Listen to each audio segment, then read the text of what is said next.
Class 12 biology से अपन देखेंगे spermatogenesis process. ठीक है, स्पर्मेटोजेनेसिस होता क्या है कि process of formation of sperm is called spermatogenesis. ये प्यूबर्टी की एज में होता है, बॉयज़ के अंदर स्पर्म बनना स्टार्ट हो जाता है 12-13 साल की उम्र में। ठीक है, तो फिर सबसे पहले क्या आता है, स्पर्मेटोगोनिया आता है, जो कि टेस्टिस के अंदर सेमनीफेरस ट्यूब्यूल की वॉल के अंदर स्पर्मेटोगोनिया प्रेजेंट रहेगा। इसी से ही लास्ट में आपका जाके क्या बनेगा, स्पर्म बनेगा।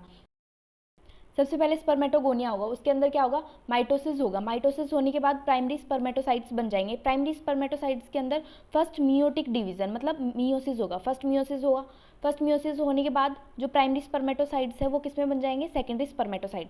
अब सेकेंडरी स्पर्मेटोसाइट के अंदर सेकेंड मियोसिस होगा। ठीक है, सेकेंड मियोसिस हुआ तो क्या बना, स्पर्मिड्स बने। स्पर्मिड्स, अब यहाँ पे एक चीज़ होगी डिफ्रेंशिएशन, यहाँ पे ना तो मायोटिक हुआ ना मियोसिस हुआ। ठीक है, तो यहाँ पे सिर्फ डिफ्रेंशिएशन होगा, जो कि प्रोसेस रहता है कि स्पर्मिड से स्पर्मेटोजोआ बन जाता है। स्पर्मिड से स्पर्मेटोजोआ बन जाता है किस प्रोसेस से, डिफ्रेंशिएशन से, जिसको अपन स्पर्मियोजेनेसिस भी बोलते हैं। और स्पर्मेटोजोआ क्या रहते हैं, वही आपके स्पर्म को ही स्पर्मेटोजोआ बोलते हैं।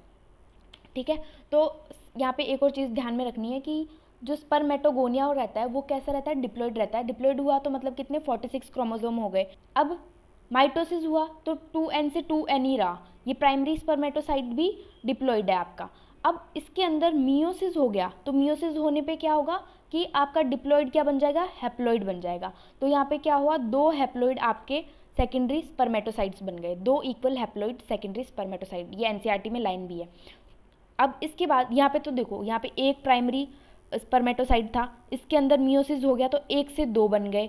अब इसके अंदर सेकंड मियोसिस होगा तो 2 से क्या बन जाएंगे, 4 बन जाएंगे, जो कि क्या है, स्पर्मिड्स है, वो भी आपके हैप्लॉइड है।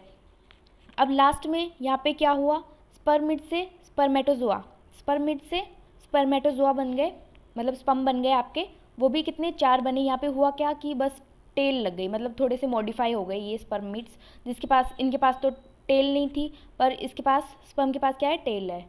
एक और चीज़ आपको ध्यान में रखनी है, वो क्या है, स्पर्मेटोगोनिया से अगर स्पर्म बनते हैं तो उस प्रोसेस को अपन कहते हैं स्पर्मेटोजेनेसिस, और अगर स्पर्मिड से स्पर्म बनते हैं तो इसको अपन कहते हैं स्पर्मियोजेनेसिस। और यहाँ पे आपको एक और चीज़ यहाँ पे है कि अगर ये आपका हैप्लॉइड है तो यहाँ पे क्रोमोसोम के नंबर भी आधे हो जाते हैं। तो सब में आपको प्लॉइडिटी याद रखनी है कि स्पर्मेटोगोनिया तो डिप्लॉइड था, ये भी डिप्लॉइड था प्राइमरी स्पर्मेटोसाइड, और यहाँ से क्या हो गया आपका, हैप्लॉइड हो गया। स्पर्म भी आपका हैप्लॉइड है और इनके क्रोमोसोम के नंबर भी, जो हैप्लॉइड होंगे मतलब एन वाले होंगे उनके 23 और जो डिप्लॉइड होंगे उनके 46। ठीक है, तो ये प्रोसेस हो गया स्पर्मेटोजेनेसिस, इसमें कुछ रह तो नहीं गया। हाँ, तो ये पूरी जो चीज़ थी ना, ये पूरी, ये वाला पैराग्राफ है, ये वाला पूरा पैराग्राफ वही है, ये वॉल के अंदर आपका स्पर्मेटोजेनेसिस चल रहा है। ठीक है, तो थैंक्स फॉर वॉचिंग।